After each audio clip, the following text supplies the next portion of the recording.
Hi, this is Janice Perkins with Capacity, and today I'm joined by Scott Redler of Freddy's. How are you doing this afternoon? And happy belated birthday. Well, thank you, and having a great day. Fantastic. You're in the office. You have been probably working furiously at how to solve the puzzle that we find ourselves in as a restaurant. You've been in the restaurant industry for decades. You've owned all kinds of different restaurants. So just kind of talk me through the process of what this has meant for you guys in trying to solve how to get people back in. You know, the most overused word is unprecedented, right? Right. Everybody uses it, and that's what we're dealing with. So every day represents a new set of challenges, and as long as we stay focused on what is the most important thing, and for us, it's our guests and our team members, we're going to win. And that's kind of how we've been focused. So, So at we the beginning, go ahead. yeah, at the beginning, how do you know what to do? What's happening to our country? We're going on lockdown. Aren't we in 2020 right now? Isn't whoever thought you'd use more hand sanitizer, more alcohol on your hands than you would drinking it? And so we are in a position that every day is a different set of challenges. And really, I had a good friend that his line was, when you're faced with decisions, you just have to make more good decisions than bad decisions. And that's what we're focused on. Well, when we were emailing a couple weeks ago, you were talking to me about some of the curbside service that you were beginning to provide. So talk Yes. to me about that. You were adapting all along the way. Well, so first we started with, as soon as we lost our dining rooms, understanding, first of all, we're very fortunate that we have drive-throughs. And the first thing we did was form a task force for drive-throughs, because that we had running already. Okay. And we did it a little different than normal. Normally, we just have the operations group come in and 4 or 5 people and try and figure out better ways to do it. In this crisis, I guess I'll call it, we put a team together, including marketing, including finance, and each of our little ad hoc task force groups included someone from every department. So we were thinking a little differently, and I think that was a huge advantage for us and something we'll keep doing long term. I think that's really great because it allowed you to look at the problem from different perspectives probably and have input that allowed for better brainstorming. Absolutely. So we were, I'll call it laser focused on drive-through. How do we get faster? What's really the pinch point that slows us down? Understanding that initially in a lot of restaurants, 100% of our business was going to go through the drive-through, when before it used to be 42%. So we did get better. We started to understand that how long does it take someone to order? Is that the slow part, or is it getting food out of the kitchen? Which component is slowing us down? And we focused on that, and we were able to get significantly better with this group led by team members here to just be the best we can be. Now, I really love hearing that. It's something that I tell people a lot of times with marketing is that it's really great to invite an IT guy or a finance person or someone that's not normally involved in a brainstorming session or in creative to be a solution maker, because it provides for really unique conversation that you can bat around. I really love you talking about that. Well, it opens it up, and no idea is a bad idea. And we need to be in a room where everybody sits around and expresses their opinion. If it gets shut down, if somebody tries to override a meeting, then you're in trouble. You're not going to get all the ideas, and I think that's critical. Also critical in leadership.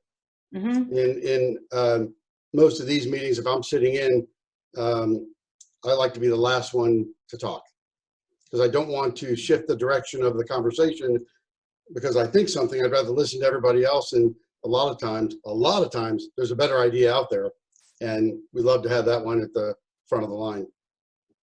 That's really amazing self-awareness as a leader, that you don't have to drive from the front seat, that you can lead by influence back in the background. That's really powerful.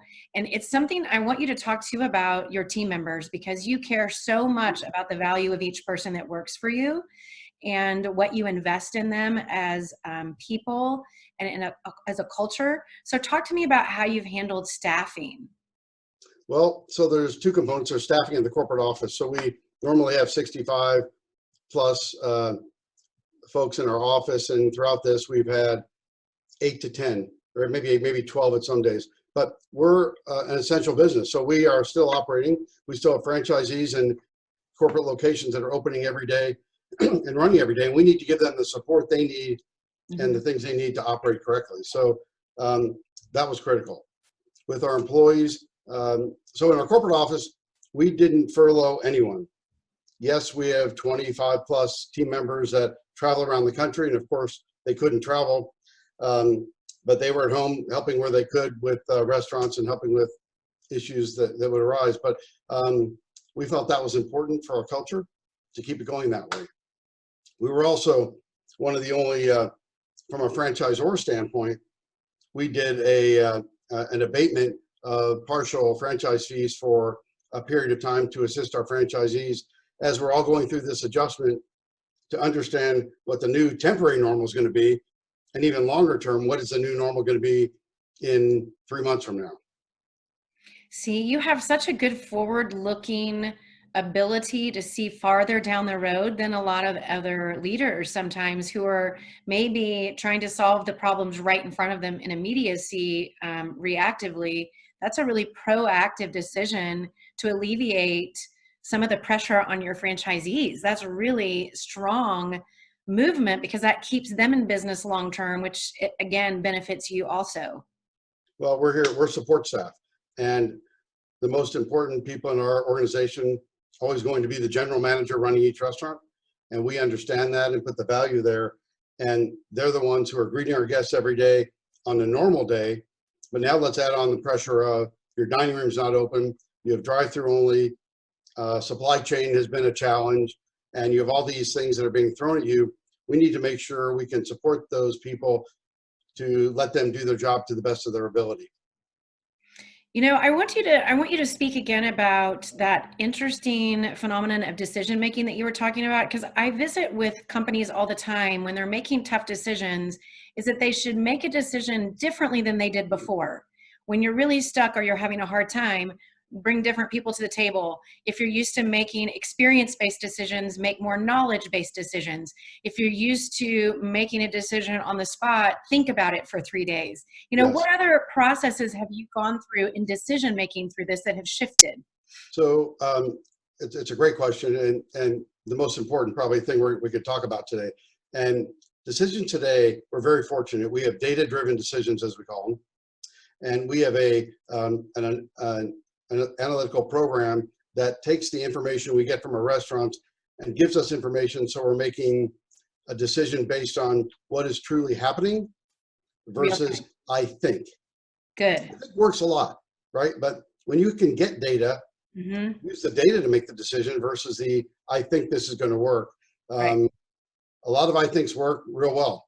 Freddy's as a concept is a I think we can do burgers and steak burgers and frozen custard. Let's make it all order and have a different culture, and let's open one. You know, that's our story. And you know, did we ever think we're going to open 2 or 3 or 4 or 380? No, but we just did things the right way. We call it the Freddy's way here, by the way. And when you make decisions with that in mind and thinking big picture, it definitely works better. For example, we're all under restrictions on how we can operate, and a lot of the restrictions are based on the counties. Well, at Freddy's, we've taken it above and beyond the recommendations from all the counties in the country because we want to do it the Freddy's way. We understand that for our guests to want to come back into restaurants in general, there's a trust factor there. They have to trust us to do it the right way. We'll call it the Freddy's way, which is, yeah, you don't need to put hand sanitizer in all your restaurants. Well, yes, you do. Yes, we do. And we want to put dividers in, and we want to change our processes and procedures, and so that our guests are comfortable and they trust us to make the right decision. And I think that's more important than anything. And our team members are all part of that. They have to trust us to know that when we're making a decision, whether we're going to open, close, open a dining room, add something to a restaurant, that we have their best interests at heart, because we truly do. That is so beautifully said. And that was one of the other questions I wanted to ask you is really, and that's a great segue.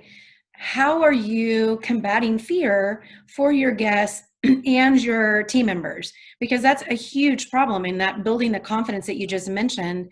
what other things, because you're such a great culture builder, are you doing to maintain and solidify what you had before this started? I think just lots of virtual happy hours works. Oh, I'm kidding. You know, there's a confidence there. The first day that we close all the restaurants, and uh, they want to see leadership. They want to understand that they're appreciated, our team members, because they truly are. Not a no fake persona of anything that we do. Uh, our success is driven by our employees and our team members, and we get that. Our company gets it. It's been our way from the beginning. It's the reason our turnover is as low as it is for an industry that has very, very high turnover. Um, and we've had plenty of stories where people start as line cooks and are now multi-unit franchisees, and doing wonderfully. So if you truly have the attitude that we're here to make other people successful, our team successful, and watch them grow within our system, I think we win every day.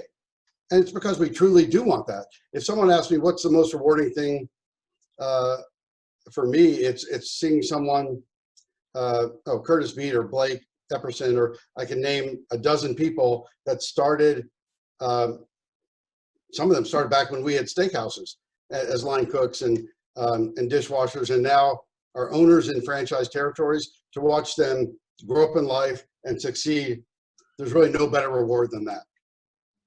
You know, that's really fascinating. And I was talking to one of our mutual friends the other day, Jonathan Wygand, and we were talking about developing good habits. You know, he's a very calm in the storm kind of person. And I said, you know, you can't recommend to someone, this is how you find your inner calm and this is how you stay steady. This is how you build good culture. You don't do that in the middle of a crisis. You recognize it's not there. And for companies that are floundering right now, it's really to understand from here on, it's to build better culture so that you can withstand the next trials in a better way. You had this great foundation where people believed in you and they trusted you, so you didn't have to worry about them fearing who you were. Interesting. Yeah. There's enough fear in the atmosphere that you didn't have to add to that. And a lot of companies didn't have that resolve to lean on. Well, you know, we're gonna err. We used to say we err on the side of our guests if there's an issue. And if there's an employee issue, we're going to err on the side of our employees. And our employees are everything. We're in that business. Hospitality is one of our cornerstones, and it's critical. And to get that, you have to have the right people, and the right people that are enjoying what they're doing every day, and they're sharing in the success. And that makes it a win for all. It's a double win. They go home every day and love it. And we're so fortunate to have an amazing team. Tell me, what is something that that surprised you, that you've learned? You know, it's interesting watching how a lot of people have handled the COVID-19 in the country. What amazes me is when I call a franchisee, and we're calling a lot of people, just staying in touch, or walk into one of our restaurants, the attitude that people have in our restaurants and our guests in our restaurants, and most people you deal with, is positive.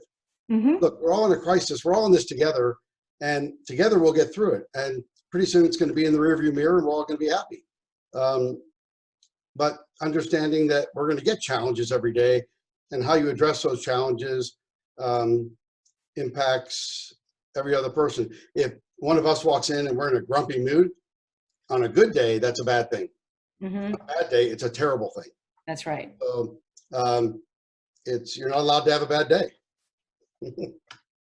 It's absolutely right. And I think it's one of the things that has really not just surprised me, but it really enthralled me, is the perseverance of the human spirit in this, that there's a heightened sense of neighborliness everywhere you go. And I kind of equate it to, I grew up going to the lake all the time. And so it's like the lake community. Everybody's on vacation. Nobody cares what you drive, how much beer you have on your boat. Everybody shares everything.